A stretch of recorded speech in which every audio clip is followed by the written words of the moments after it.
Eli tämän kurssin otsikkona on meditaatioharjoituksen ja samadhin perustaidot. Ja samadhi on paalinkielinen ja sanskritinkielinen sana, joka tarkoittaa meditatiivista mielen kerääntyneisyyttä tai asettuneisuutta tai mielen syvyyttä, sitä, että huomio lepää, on syventynyt jollain miellyttävällä tavalla johonkin meditaation kohteeseen, usein esimerkiksi kehokokemukseen. Se on yksi tämmöinen meditatiivinen taito ja laatu itsessään. Palataan siihen, mutta halusin määritellä sen tässä alussa näin, ja palataan sen äärelle vielä myöhemmin. Meditaatioharjoituksen ja samadhin perustaidot. Ja syy, jonka takia halusin tarjota tämän tyyppisen kurssin, oli, että opettaessani erilaisia meditatiivisia teemoja, kursseja, retriittejä, viikonloppuja, huomasin, että hyvin usein ihmisillä on meditaatioharjoituksessa vaikeuksia hyvin samantapaisten kysymysten kanssa. Ja usein ne näytti siltä, minusta vaikutti, että ne liittyy perustavanlaatuisella tavalla erilaisiin meditatiivisiin taitoihin.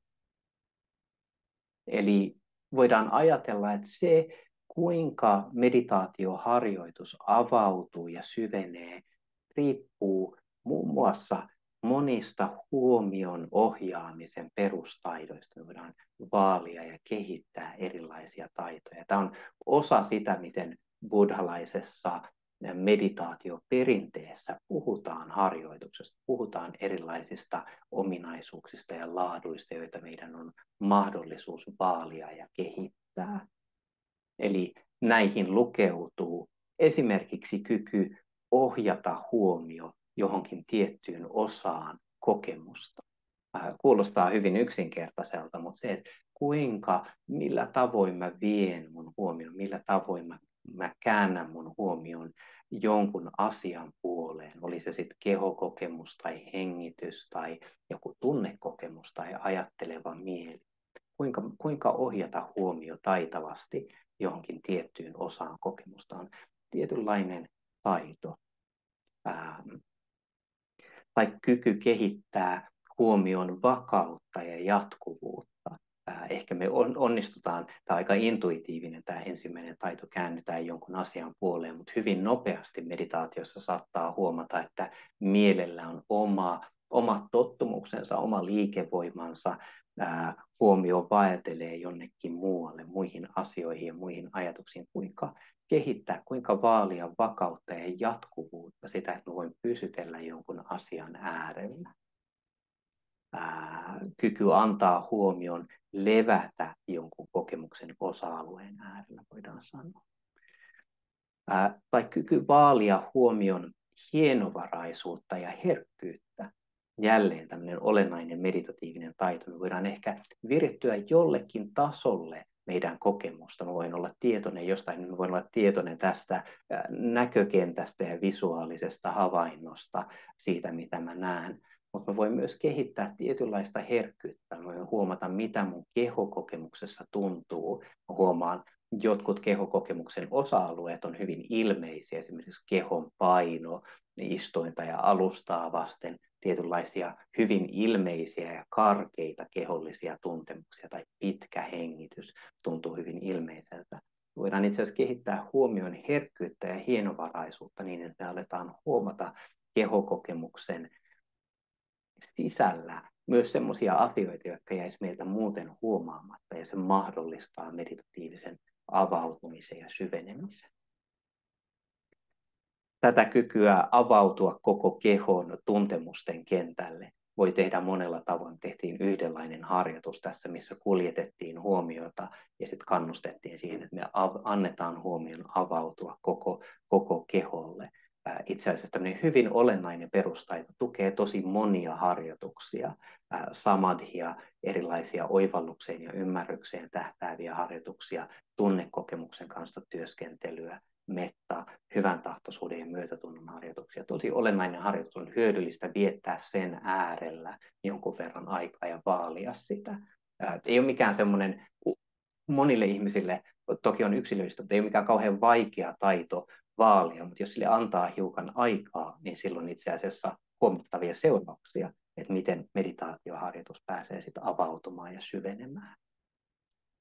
Tai kyky havaita hyvinvoinnin ja mielihyvän sävyjä kokemuksessa, kuinka helposti meidän huomio ajautuu siihen, mikä on vaikeaa tai epämiellyttävää, ja me ei ehkä huomata, mitä kaikkea miellyttävää kehokokemuksessa saattaa ilmetä. Jälleen äärimmäisen hyödyllinen meditatiivinen taito huomata, että miten miellyttävyys ilmenee kehokokemuksessa, miten sitä voi vaalia, miten meidän on mahdollista huomata sitä, ja jälleen tukee samadhia, tätä huomion meditatiivista asettuneisuutta ja huomion lepäämistä jonkun kokemuksen äärellä. Ja myös kyky työskennellä erilaisten harjoituksen esteiden kanssa. Hyvin olennainen tämmöinen perustavanlaatuinen taito liittyy kaikkeen meditaatioharjoitukseen. Meillä on aina, tehtiin me mitä hyvänsä, mielellä on vaikeita taipumuksia, taitamattomia taipumuksia, jotka nousee, häiritsee meidän harjoitusta, kuinka me työskennellään erilaisten harjoitusten esteiden kanssa. Tässä muutamia tämän kurssin teemoja. Ja tätä kurssia suunnitellessani mietin kovasti jälleen, että mistä aloittaa tämän kurssin kanssa. Ja mä halusin aloittaa 2 tämmöisellä perusteemalla. Eli ensimmäinen on huomion avaaminen koko kehon tuntemusten kentälle. Avataan huomiota hitaasti meditaatiossa, niin kuin äsken tehtiin. Annetaan huomion avautua koko keholle, koko kehon tuntemusten kentälle, ja pidetään huomio auki. Tietynlainen vakaus ja asettuneisuus, mitä tämän tyyppinen meditatiivinen havaitseminen lähtee rakentamaan. Puhutaan itse asiassa siitä enemmän vielä ensi viikolla. Tämä on äärimmäisen tärkeä tämmöinen yksinkertainen perustaito, ja se antaa meille tälle viikolle tietynlaisen positiivisen intention harjoituksessa. Tämä on semmoinen, minkä ääreen voi palata. Tämä yksinkertainen harjoitus on hyvin voimakas ja voimallinen. On jotain, mitä me aktiivisesti voidaan vaalia ja kehittää meidän päivittäisessä harjoituksessa. Ja toinen teema, joka on tavallaan tämän viikon harjoituksen pääasiallinen teema, on kyky työskennellä meditaation esteiden kanssa. En tiedä, miltä tämä kuulostaa ja tuntuu teistä saapua tämmöisille kursseille, ja se on se aloituspiste, toivottavasti ei liian lannistavalta. Mä valitsin tämän tämmöiseksi aloituspisteeksi useammasta syystä. Eli usein tämän kaltaisten kurssien alussa kiinnostus, motivaatio ja innostus on hiukan korkeammalla. Se liittyy luonnollisesti uusiin alkuihin. Meillä on nämä 6 harjoituskertaa 5 viikkoa tässä edessä. Mahdollisuudet on auki, ja semmoinen tietynlainen motivaatio ja innostus tai kiinnostuneisuus on hyvin hyödyllinen asenne ja mielenlaatu, ja erityisen hyödyllinen siinä, kun me käännytään meditaation esteiden puoleen, eli hyödynnetään tätä alun liikevoimaa tässä. Usein hiljaisilla retriitillä harjoituksen esteitä käsitellään erityisesti parin ensimmäisen päivän aikana, ja se on se, milloin retriiteillä, kun saapuu retriitille, esteet ilmenevät tyypillisesti, voi ilmetä aika voimallisesti, voimakkaasti, joten on hyödyllistä antaa niille aikaa silloin. Mutta retriiteillä on myös sen harjoituksen tavallaan intensiteetin takia voi olla haastavampaa työskennellä niiden kanssa. Ja sen takia mä ajattelen, että tämmöisessä arkiharjoituksessa on itse asiassa tosi hyödyllistä kääntyä tutkimaan harjoituksen esteitä arkiharjoituksesta, kun ne ei ole aivan niin voimakkaita. me voidaan huomata, että miten nämä vaikuttaa meidän kokemuksessa. Ja tämä esteet aloituspisteenä seuraa myös eräällä tavalla varhaisbuddhalaisten opetusten ja Paalin kanonin tämmöistä pedagogiikkaa. Eli näissä varhaisbuddhalaisissa meditaatioon liittyvissä opetuksissa ne usein lähtevät liikkeelle harjoituksen esteiden kanssa työskentelystä. Ja ensiksikin on hyvin hyödyllistä ja ehkä lohdullista huomata, että myös varhaisissa opetuksissa on lukuisia viittauksia meditaation esteisiin. Eli jo 2500 vuotta sitten, kun ihmiset syventyivät vakavasti meditaatioharjoitukseen, se varmasti jo ennen sitä, mutta se on se, mistä buddhalainen perinne alkaa, ihmiset huomasivat sen olevan ajoittain hyvin haastavaa, hyvin vaikeaa. Ja perinne mainitsee itse asiassa 5 erilaista estettä. Me voitaisiin jakaa tai nimetä ne eri tavalla, mutta puhutaan esimerkiksi häiritsevistä haluista, aistihaluista, kun yrittää tehdä harjoitusta, mieleen nousee erilaisia haluja, tai vihaa ja ärsyntymistä, aversiota, tai väsymystä ja uneliaisuutta, rauhattomuutta, huolia ja murheita tai epäilyksiä, kaikenlaisia epäilyksiä omista kyvyistä, harjoituksesta, opetuksiin liittyviä kysymyksiä. Ja ensinnäkin mä ajattelen usein esteiden kanssa meille voi olla hyödyllistä ja tärkeää normalisoida nämä esteet, sanoa ääneen, että tämmöistä harjoitus on, nämä kuuluu meditaatioharjoitukseen. Voi olla helppo joskus kuvitella silloin, jos meillä on paljon haasteita, esteitä harjoituksen kanssa, että kyse on vaan siitä, että meditaatio on jostain syystä mulle erityisen hankalaa. Kuvitella, että muille ihmisille se on varmaan paljon helpompaa ja musta on vain jotain vikaa, koska mieli on rauhaton ja ei asetu näin. Meidän on helppo ottaa esteet henkilökohtaisesti ja määritellä itsemme tai harjoituksemme suhteessa niihin tai vetää johtopäätöksiä itsestämme, mielestämme silloin, kun meidän mielessä ilmenee harjoituksen esteitä. Se, että niistä on kirjoitettu jo niin laajalti 2500 vuotta sitten, tavallaan antaa ymmärtää, siinä on jotain lohdullista, että ihmiset on aina kamppaillut näiden kanssa. Se ei ole vaan tähän aikaan tai minun mieleeni liittyvä haaste, vaan se on tavallaan universaali osa harjoitusta. Ja ensimmäinen askel näiden esteiden kanssa työskentelyyn on yksinkertainen huomaaminen, läsnä oleva tietoisuus. Ja tämä saattaa kuulostaa hyvin yksinkertaistavalta ja itsestäänselvältä. Totta kai me huomataan meditaation esteet, mutta usein itse asiassa nämä esteet saattaa jäädä meiltä huomaamatta.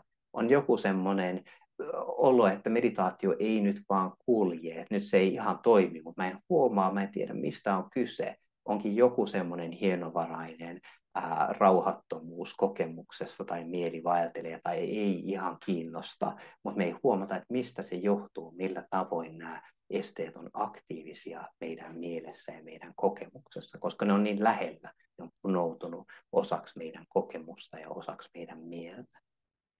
Joten huomaaminen on tärkeää ja usein näiden esteiden nimeäminen hiljaa mielessä auttaa luomaan hiukan välimatkaa niihin. Eli tässä on nyt aistin vain hiukan väsymystä tai tässä on läsnä väsymystä tai rauhattomuutta. Nimeäminen auttaa tunnistaminen. Mutta usein tämä pelkkä tunnistaminen ja huomaaminen ei itsessään riitä. Se ei ole vielä ihan riittävä tekniikka. Ja alkuperäisissä näissä varhaisissa meditaatio-opetuksissa, buddhalaisen meditaatioperinteen opetuksessa puhutaan taitavien mielenilmiöiden ruokkimisesta ja ravitsemisesta. Pyritään vaalimaan ja ruokkimaan ja ravitsemaan taitavia ilmiöitä ja taitamattomien mielenilmiöiden näännyttämisestä. havaitaan, mitkä on niitä olosuhteita, mitkä on niitä asenteita, näkökulmia, tapoja ajatella, jotka itse asiassa tukee mielen asettuneisuutta, hyvän tahtoisuutta ja sitä, että huomio voi asettua. Ja mikä taas mikä tukee sitä, että mieli ei olisi niin rauhaton tai väsynyt. Eli tämä on tietyllä tapaa aika aktiivinen asenne harjoittamiseen. Kyse ei ole vain siitä, että mä olisin vaan näiden kanssa, vaan että on aktiivinen asenne harjoittamiseen ja siihen, että me pyritään itse asiassa luomaan parhaat mahdolliset sisäiset olosuhteet harjoituksille. Mä vaalin semmoisia asenteita mun mielessä, jotka on parhaat mahdolliset olosuhteet, sisäiset olosuhteet harjoitukselle. Ja puhun hiukan lyhyesti muutamista tämmöisistä tavoista työskennellä esteiden kanssa. Käydään nämä 5 estettä läpi ja muutamia ideoita niihin. Eli ensimmäisenä on aistihalu, joka voi oikeastaan kohdistua ihan mihin tahansa, mutta se voi huomata niin, että istuu meditaatiossa ja sitten vaan toivoo, että olisinpa tekemässä jotain muuta, olisipa mulla jotain muuta tässä, olisinpa jossain muualla tai että olisi joku toinen, jotain miellyttävämpää nyt kuin tämä. Tässä paikallaan silmät kiinni istuen. Hyvin tämmöinen tunnistettava kokemus kenelle tahansa, joka on meditaatiota jonkun aikaa harjoittanut. Ja usein mieli näiden esteiden kohdalla karkaa ajatteluun, sitten syntyy joku mielikuva ja sitten alkaa miettiä sitä, että niin, että mähän voisin lähteä ulos tai käydä kaupassa tai mitä tahansa muuta se onkaan. Ja mieli karkaa niihin ajatuksiin, mutta me saatetaan huomata, että siinä haluamisessa ja siinä, mikä ikinä se haavekuva onkaan, niin siihen saattaa itse asiassa ilmetä, siihen saattaa liittyä joku miellyttävyyden sävy. Se näyttäytyy, se asia, mitä me halutaan, näyttäytyy jollain tavalla miellyttävältä. Ja me voidaan itse asiassa koittaa käyttää tätä hyväksemme. Eli yksi tämmöinen mahdollisuus halujen kanssa on se, että mä palaan mun hienovaraiseen kehokokemukseen ja mä huomaan, onko mahdollista virittyä tämmöisen mielihyvän kokemukseen, tähän sävyyn, tähän haluun liittyvään sävyyn, mikä ikinä rantaloma tai aurinko se onkaan, mikä on mielessä. Voi huomata, että okei, että miten tämä itse asiassa, miltä se tuntuu, mikä on se tunnekokemus, joka on aistittavissa jollain tavalla kehossa, kuinka mä voin olla sen äärellä sen sijaan, että mun huomio pyörii näissä ajatuksissa ja näissä fantasioissa. Mä palaan sen äärelle.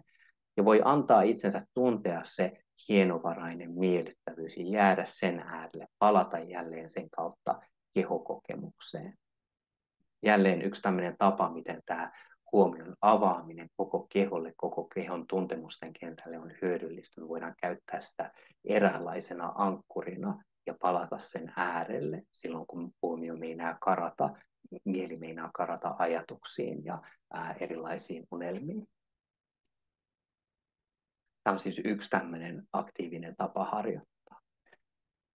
Toinen näistä esteistä on pahantahtoisuus, jonkinlainen aversio tai ärsyyntyminen.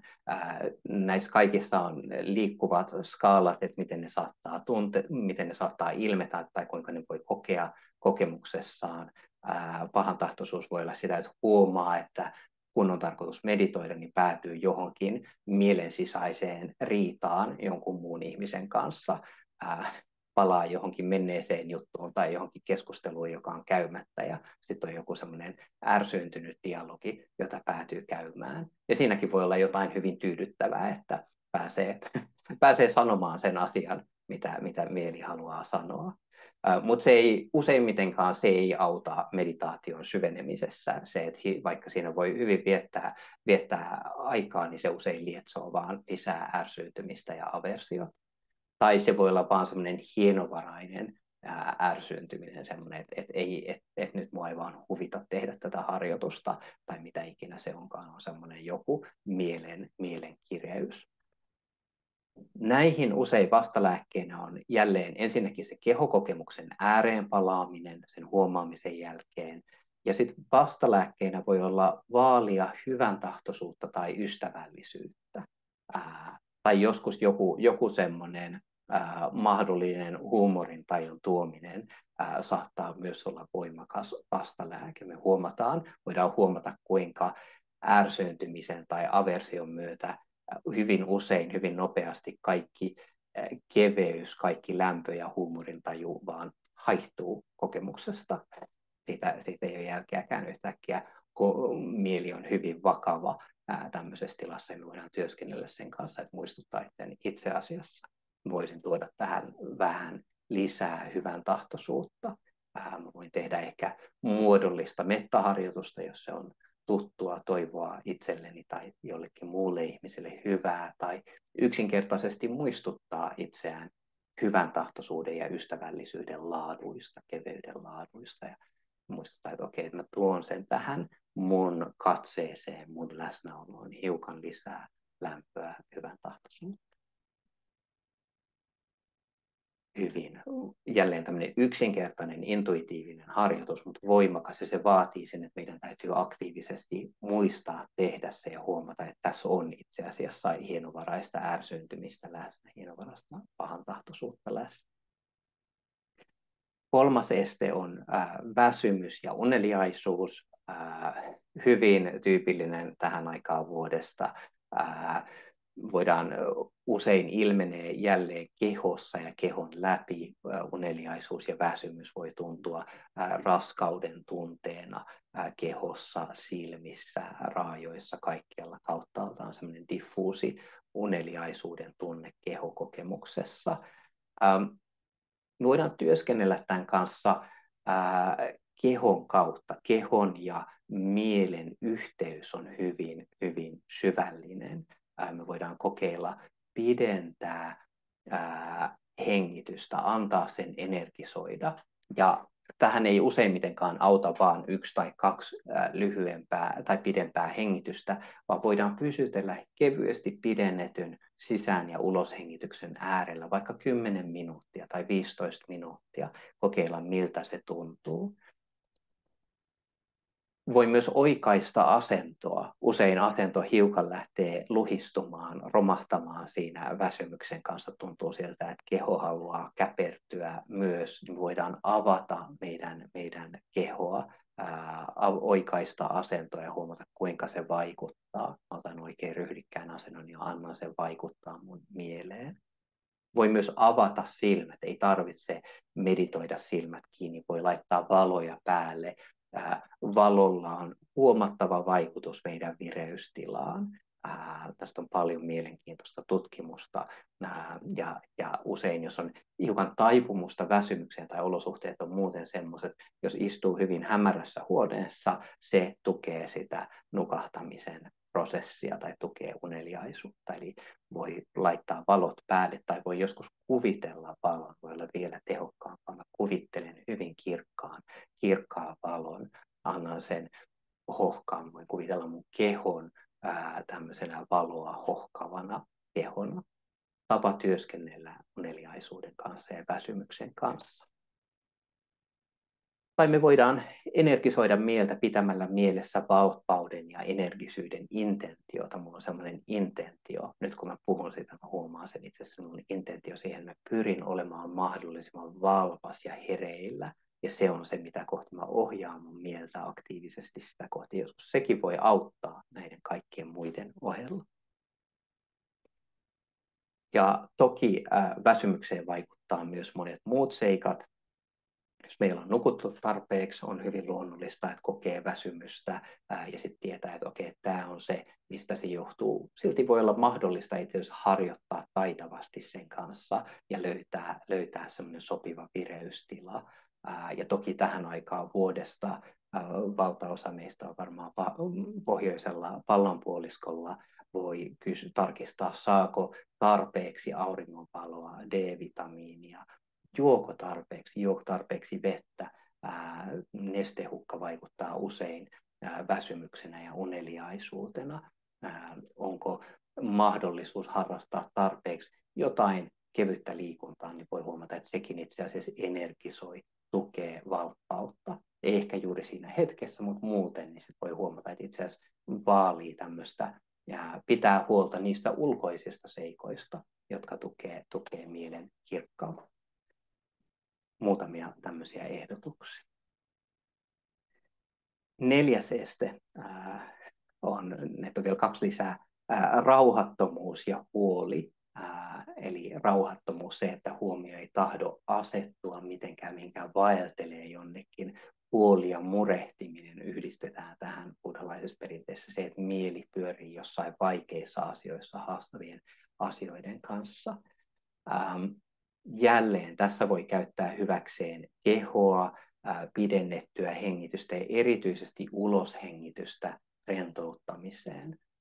Kuten sanoin, hengityksen ja mielentilojen välillä on syvällinen yhteys. Me voidaan käyttää sitä näiden meditaation esteiden kanssa hyväksemme. Pitkä, rauhallinen, syvä uloshengitys ja pysyttelee sen äärelle jälleen 50 minuuttia. Huomaa, kuinka se vaikuttaa itse asiassa, kuinka se voi vaikuttaa mielentiloihin, siihen huoleen. Mä pyrin vaan rentouttamaan mun kehoa.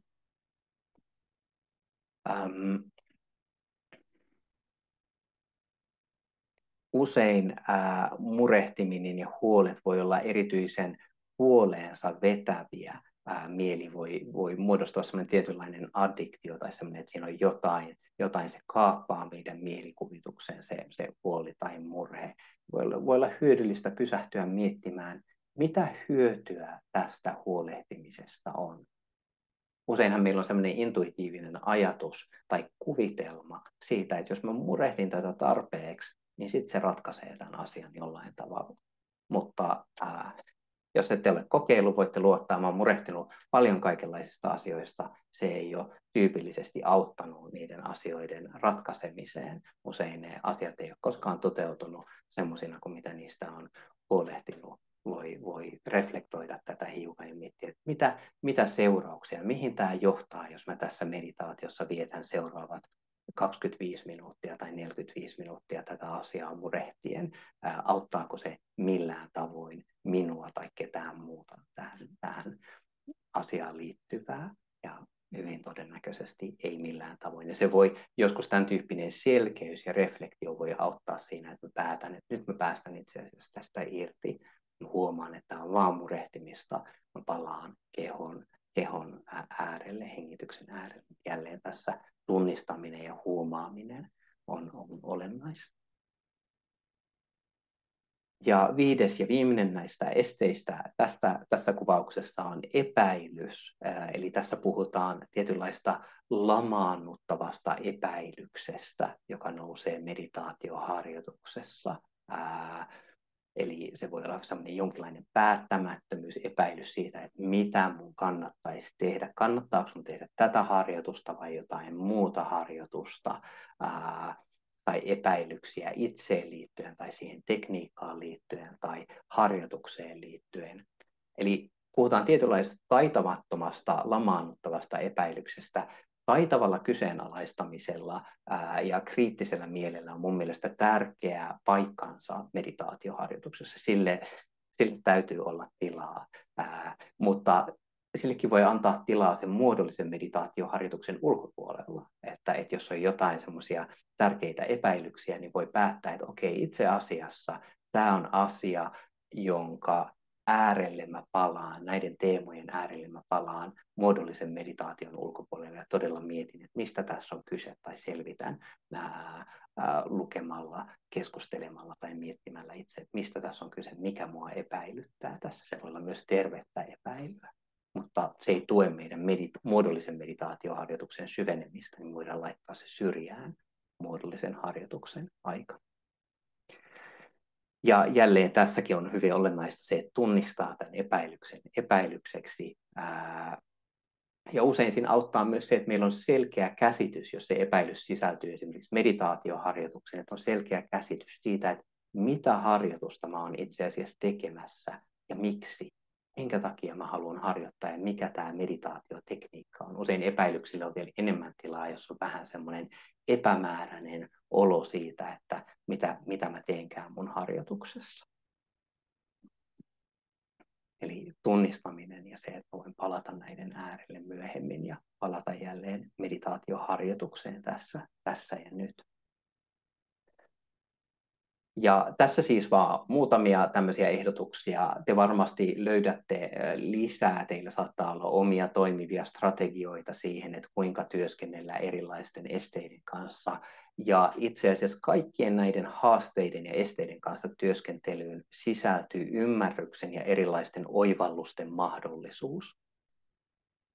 Nämä kaikki vaikuttaa meidän muodollisessa meditaatioharjoituksessa, mutta myös kaikki nämä mielen tämän tyyppiset taipumukset vaikuttaa myös meissä kaikissa muissa tilanteissa, meidän ihmissuhteissa ja työelämässä ja harrastuksissa ja missä tahansa muualla. Eli näiden kanssa työskentelyyn sisältyy myös eräänlainen vapauden mahdollisuus. Yksi mun omista opettajista, Rob, puhui joskus siitä, että kuinka meillä saattaa olla mielikuva siitä, että meditatiivinen syvyys ja vapaus syntyy jostain tietynlaisesta syvästä meditatiivisesta kokemuksesta, että on joku tämmöinen kokemus, joka vapauttaa huomattavasti. Se on ihan mahdollista, mutta itse asiassa yhtä lailla vapauttavaa voi olla se, että työskentelee meditaation esteiden ja harjoituksen esteiden kanssa syvällisellä tavalla, löytää keinoja työskennellä oman arkisen rauhattomuuden tai väsymyksen tai uneliaisuuden tai ärsyyntymisen kanssa. Voi olla hyvin transformatiivista huomata, että hei, mä löydänkin itse asiassa keinoja työskennellä näiden taipumusten kanssa, jotka vaikuttaa mun elämään näin. Hyvin mun mielestä tärkeä ja harjoitukseen motivoiva seikka, että me tiedetään, että itse asiassa tällä voi olla syvällisiä vaikutuksia mun elämään. Hyvä. Eli tämä oli johdanto tämän viikon aiheeseen. Pidetään hetken päästä lyhyt tauko ja sitten tehdään harjoitus, jossa toivottavasti meillä kaikilla on paljon meditaation esteitä. Meillä on jotain, minkä kanssa työskennellä ja kokeillaan, miten se lähtee avautumaan. Mut pidetään tässä kohtaa siis lyhyt 5 minuutin tauko. Ja palataan siinä tasalta. Kiitos huomiosta.